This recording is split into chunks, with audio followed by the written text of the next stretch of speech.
Okay, let's start with question number 11.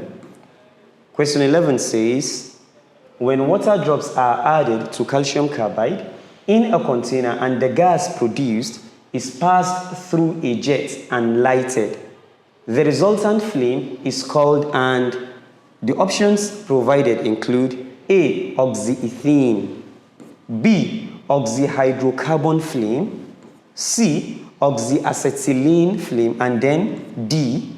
Oxymethane flame. Now let's look at an explanation that will help us to answer this question.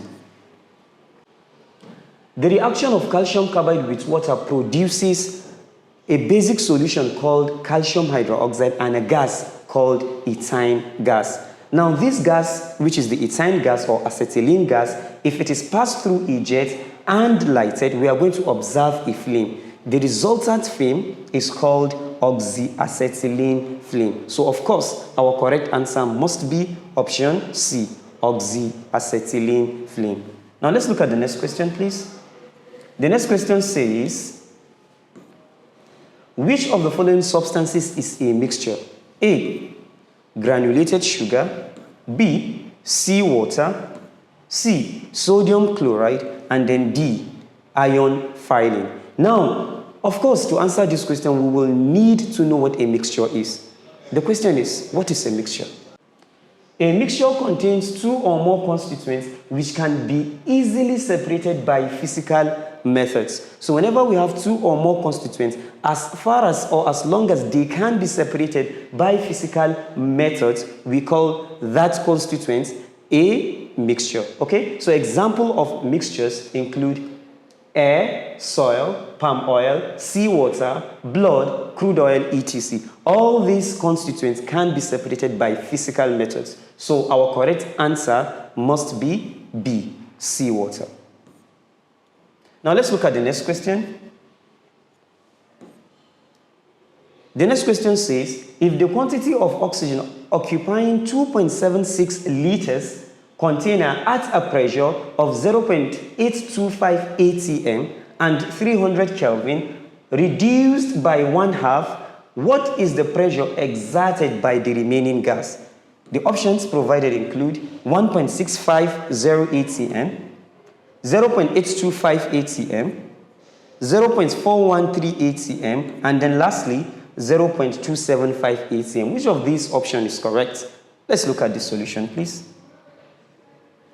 Now, first of all, whenever you are given a question that has to do with calculation, try to bring out your data. Our V1, which is the initial volume, was 2.76 liters. Initial pressure was 0.825. Initial temperature was 300 Kelvin. Final volume, we said the volume was halved, so it has to be 2.76 divided by 2.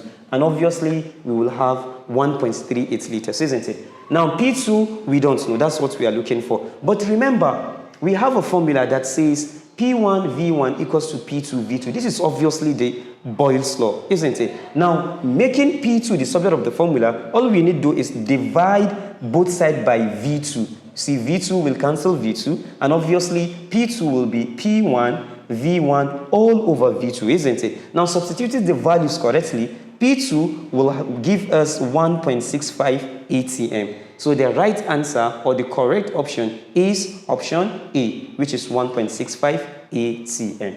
Now let's go for the next question.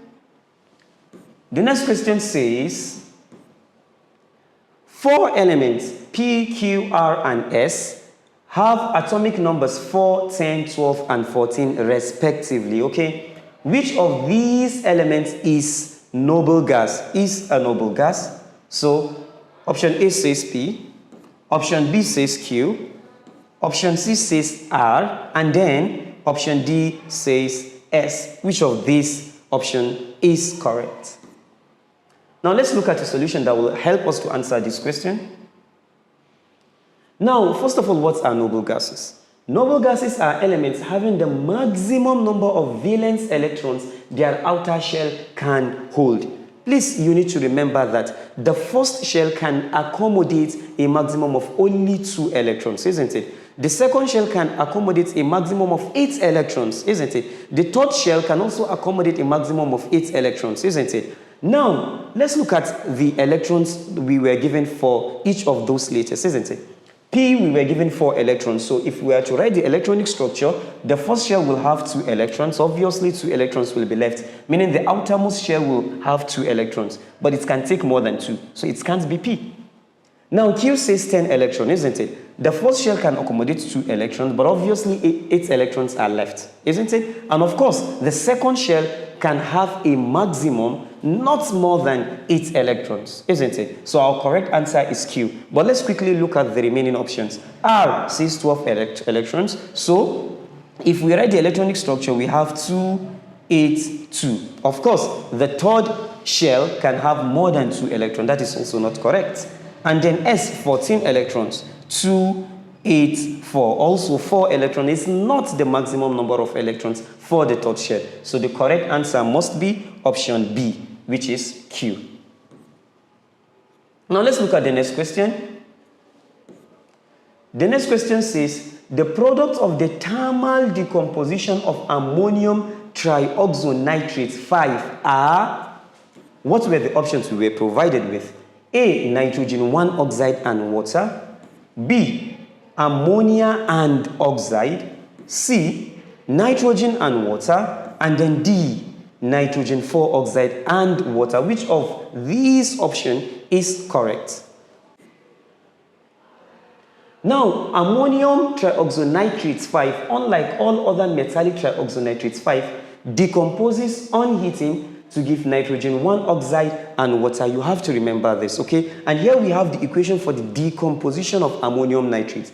When it decomposes, it forms nitrogen 1 oxide and water, okay? Now, what about other elements like the group 1 elements and the group 2 elements? How do they decompose? Do they decompose in the same way? The answer is no, okay? But let's look at how they decompose. For the group 1 elements, let's look at their decomposition. Let's say we have sodium nitrate, okay? On heating, sodium nitrate decomposes to form sodium nitrites, NaNO2, plus oxygen. Are we together? But this equation is not balanced. We have 1 sodium, 1 nitrogen, but 3 oxygen overall here. And then on this side, we have 4 oxygen, isn't it? Now, to balance this side, let's use 2. We have now 2 sodium, isn't it? Definitely, I need to put 2 here. Now, we have 2 nitrogen, okay? Then how many oxygen? 6 oxygen. I have 4 oxygen plus 2, making 6. So the equation is balanced, isn't it? How about the decomposition of the group 2 nitrates? Let's take, for example, calcium nitrate.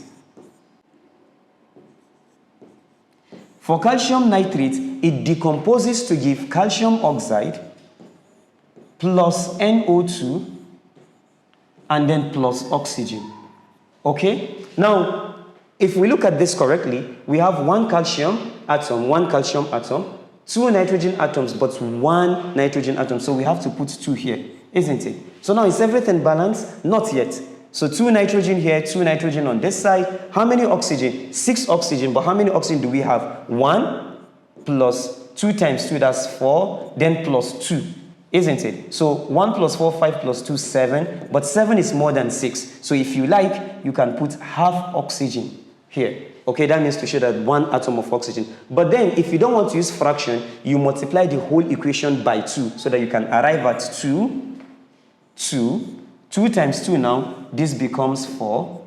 And then 2 times half is just 1. So I can leave it like this. Now with this, everything is now balanced. Okay?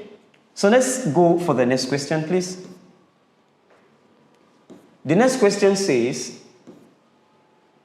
how many valence electrons are contained in the elements phosphorus 15 with an atomic number of 15 and a mass number of 31? The options are A3, B4, C15, and then D31. Now, when we say valence electrons, we actually mean electrons in the outermost shell. But then again, when we see questions like this in JAMB exams or WAEC exams, this question is trying to ask us about the valency of phosphorus, okay? Because obviously, we can't see anything like 5. Are we together? Phosphorus will have 2, 8, 5, just like we saw the previous example. So we can't see any number like 5, meaning the question is asking us about the valency of phosphorus. So how do we get the valency? Let's look at this, please. For elements in group 1 to 4, valency is given by the group number. If you have an element in group 1, the valency is 1. If you have an element in group 2, the valency is 2, and so on, isn't it? Now, for elements from group 5 to group 7, we are talking about the non-metals now. Their valency is given by 8 minus the group number. Is that clear? So now, if I have an element in group 8, the valency is 0. Noble gases have 0 valency because they are stable, they are inert, isn't it? All right, so now for phosphorus, the electronic structure would be 285, isn't it? So if I want to find the valency will be 8 minus. In chemistry, the group number of an element is determined by the number of electrons in the outermost shell.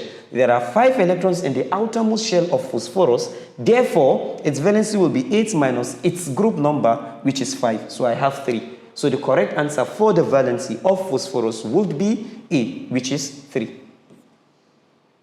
Okay, now let's look at the next question. The next question says, the number of molecules of carbon 4 oxide produced when 10 grams of calcium carbonate is treated with 0.2 dN cube of 1 mole of hydrochloric acid in the equation, calcium carbonate plus 2 moles of hydrochloric acid to give calcium chloride, water, and carbon 4 oxide is, and then we're given the options, isn't it? Now let's look at which of these options should be correct. Now, of course, as usual, let's bring out our data, isn't it? We're given the number of moles of CO2. We are asked to find it actually, so it's unknown. The mass of calcium carbonate is 10 grams. The concentration of HCl was given as 0.2 mole per dm cube. But remember, Avogadro's constant is equals to 6.02 times 10 to the power of 23, isn't it? Molar mass of calcium carbonate, we can evaluate this, isn't it?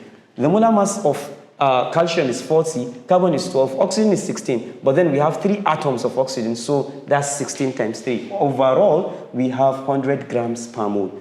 Remember the formula for calculating number of moles. Anyways, we are actually trying to find the number of molecules, but we cannot do that without finding the number of moles. Number of moles is given by number of mole of calcium carbonate is equal to its mass over molar mass, isn't it? The mass is 10 grams over the molar mass is 100. 10 divided by 100, I have 0.1 mole, isn't it? Now, what is the equation for the reaction? We have the equation of the reaction, isn't it? Now, from the equation of the reaction, 1 mole of calcium carbonate produced 1 mole of CO2.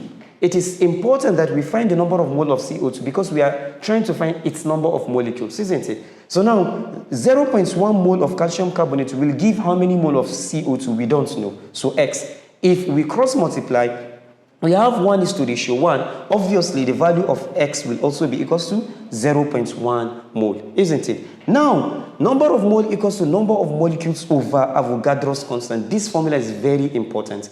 We are not going to stop here because we are not only interested in finding the number of mole of CO2. Rather, we are interested in finding the number of molecules of CO2. And that is why we have to use the Avogadro's constant, isn't it? So, 0.1 equals to number of molecules is unknown, so X over what is our Avogadro's constant?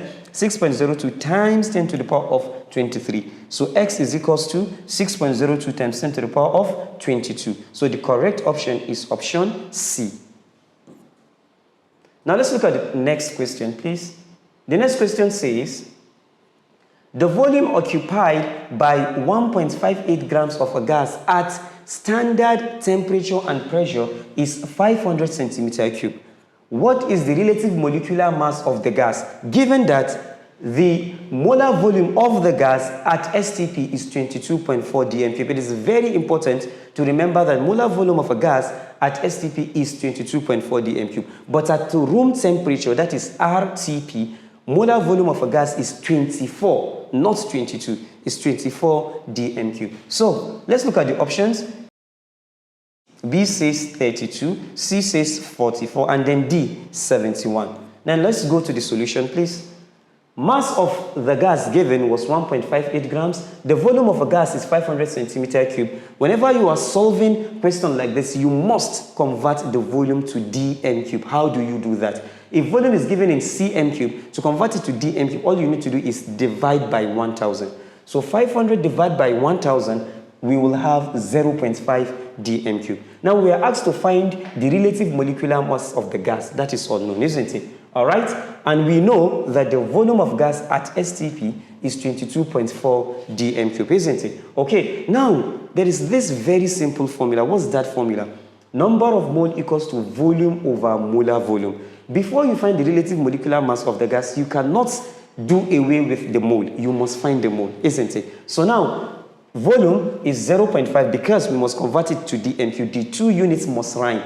Molar volume is in dm³. Volume must also be in dm³. So we have 0.5 over 22.4. That leaves us with 0.02232 mole. Finally, how can I find molar mass? Remember, number of mole is also equals to mass over molar mass. All these are very, very simple formulas that we must have at the back of our mind, isn't it? So now, N is 0.02232 equals to the mass given was 1.58 over molar mass, we don't know. So let's see X. So if we cross multiply, X will be equals to 1.58 divided by 0.02232, isn't it? So now X equals to 70.78, which is approximately 71. So the correct answer is option D.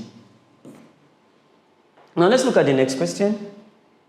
The next question says, which of the following gases will rekindle a lighted or lightly splint? Okay, now the options we were provided with include NO2, NO, N2O, and then Cl2. But let's look at an explanation that will help us to answer this question.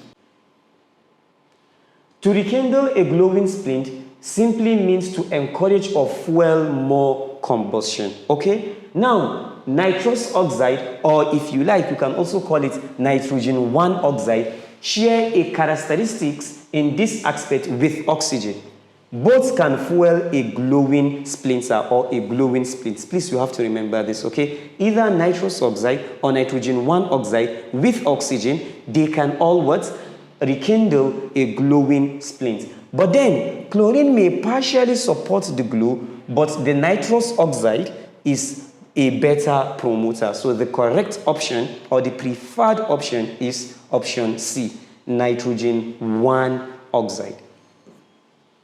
Okay, now let's look at the next question. The next question says, the shape of ammonia molecule is A, trigonal planar, B, octahedral, C, square planar, and then D, tetrahedral. Now, to solve this question, it is very important that you draw the structure of ammonia molecules so that you can see the bond angles clearly, okay? Now, aside the bond angles, you need to also know how many bonds, how many bond pair and lone pair of electrons you have. And then I will show us a table that will help us determine the shape of the molecule. Very easy. Now, let's look at this, please. Now, ammonia is NH3, okay? But you need to remember that nitrogen has an atomic number of 7, isn't it? So its electronic structure will be 2, 5, isn't it? Now, hydrogen, of course, has only 1 electron, isn't it? So its electronic structure will just be 1, okay? Now, remember the electrons that are involved in bonding are electrons in the outermost shell. Okay, so let's have our nitrogen. It has 2 electrons. They will not be involved in the bonding, isn't it? And then it has 5 electrons in the outermost shell. But then we have 3 of the hydrogen atoms, isn't it? Now, each of the hydrogen comes to form a bond with nitrogen. So we have hydrogen, hydrogen, and then hydrogen. Overall, we have how many bonding pairs of electron? 1, 2, 3. So 3 bond pairs. And then how many lone pair? 1 lone pair. So the next question must be, for a molecule that has 3 bond pairs and 1 lone pair, what is the bond angle and the shape for that molecule? Now let's look at this.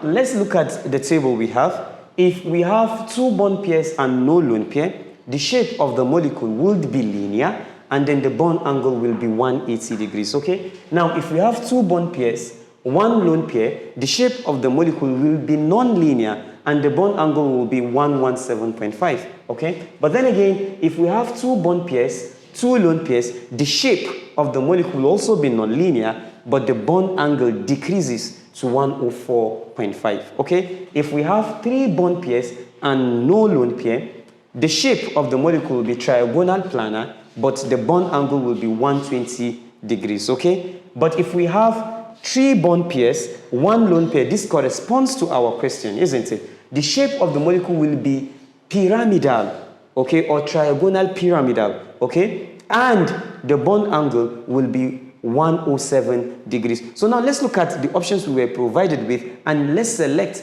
the one that is closest to what we have on the table. So we have the following options: trigonal planar, octahedral, square planar, tetrahedral. Obviously, it's not tetrahedral, it's not square planar, it's not octahedral. Even though trigonal planar is for three bond pairs with no lone pair, but it is the closest. The preferred option should have been trigonal pyramidal, but since we have trigonal planar, our correct answer would be option A.